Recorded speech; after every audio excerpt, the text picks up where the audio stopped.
Salut, bienvenue pour une vidéo très chill. On est l'été, je me suis dit que j'allais vous faire une petite vidéo qui sortait vraiment de l'ordinaire. J'avais fait un peu ça il y a quelques temps où je vous présentais un peu la vitrine derrière ma vidéo. Sur mes réseaux sociaux, je vous faisais des combats entre mes miniatures. J'avais d'ailleurs sorti une vidéo sur cette chaîne pour les miniatures de 2006 et je me suis dit allez, je vais faire une petite présentation de 5 miniatures que j'adore dans ma collection en vous donnant bien sûr quelques petites statistiques.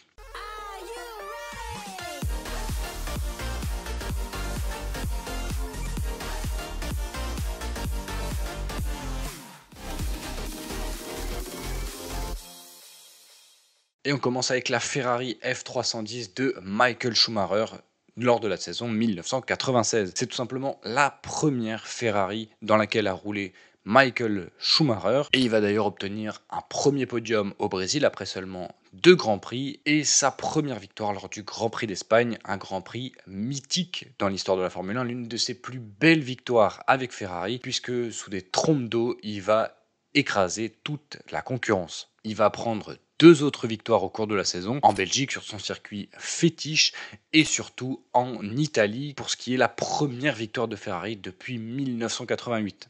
Et je pense que tout fan de Formule 1 sait à quel point c'est important pour les tifosi de voir Ferrari remporter le Grand Prix d'Italie et à quel point un pilote Ferrari gagnant en Italie rentre dans une autre dimension. Et c'est comme ça que Schumacher a de suite imposé sa patte dans l'écurie italienne. En plus de ces 3 victoires, il va monter 5 autres fois sur le podium en 10 arrivées avec 6 abandons malgré tout au cours de la saison. Ce qui va l'empêcher de faire mieux que 3e au championnat du monde des pilotes. Outre ces 3 victoires, il va monter sur 5 autres podiums en 10 arrivées pour 16 Grands Prix disputés au cours de la saison. Ça veut dire qu'il y a eu quand même beaucoup d'abandons au cours de cette saison 96, ce qui va l'empêcher tout simplement de faire mieux que 3e au championnat du monde des pilotes. Pourquoi j'aime cette Ferrari? Tout simplement parce que déjà c'est la première de Michael Schumacher chez Ferrari. Je sais pas, il y avait des formes très arrondies, un peu comme si elle avait des bourrelets un peu sur le côté, je sais pas, c'est très étrange, mais que j'adore. Le rouge est magnifique.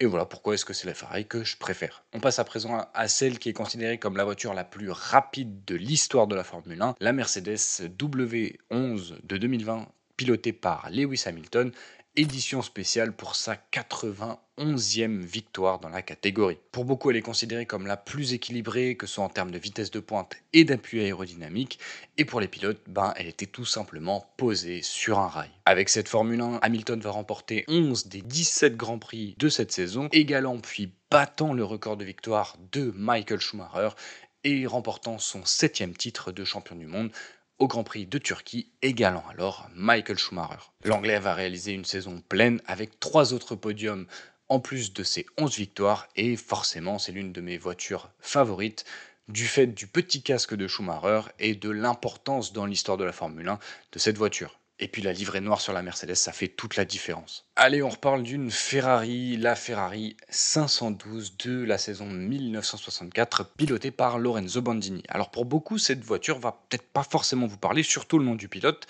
mais en fait, elle est particulière tout simplement parce que lors de cette période, Ferrari n'a pas forcément roulé sous licence italienne. Là, il y en a quelques-uns qui sont en train de bugger, mais oui, effectivement, il y a une discorde en fait entre Ferrari et la fédération italienne de l'automobile. Et je vais pas forcément rentrer dans les détails puisque dans pas longtemps, je vais vous faire une vidéo sur ce sujet. Mais du coup, Ferrari a tout simplement décidé de rouler sous licence américaine.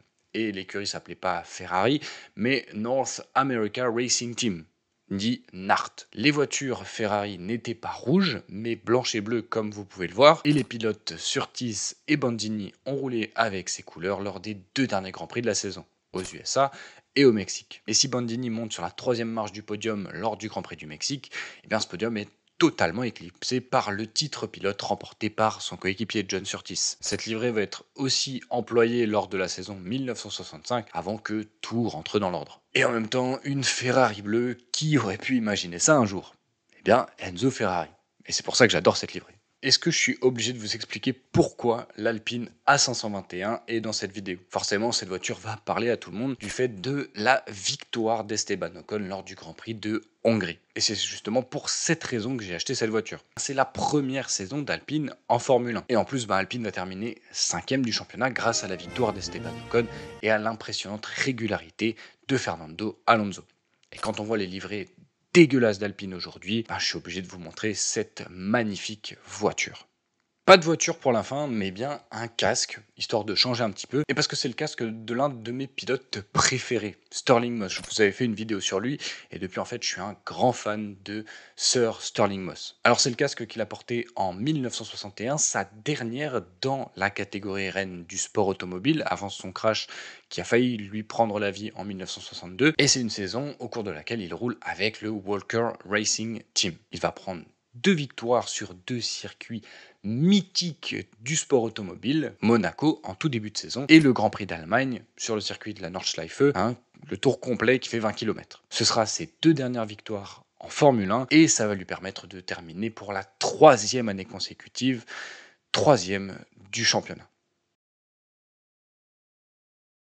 Merci d'avoir regardé cette petite vidéo, c'était une toute petite vidéo chill dans l'été. Si elle t'a plu, pense à la liker, pense également à t'abonner et à activer la cloche pour pas louper la suite, sachant que la prochaine vidéo c'est la F1Q. J'espère que cette petite vidéo chill pendant l'été t'aura plu, passe de bonnes vacances d'été et on se dit à la prochaine, ciao.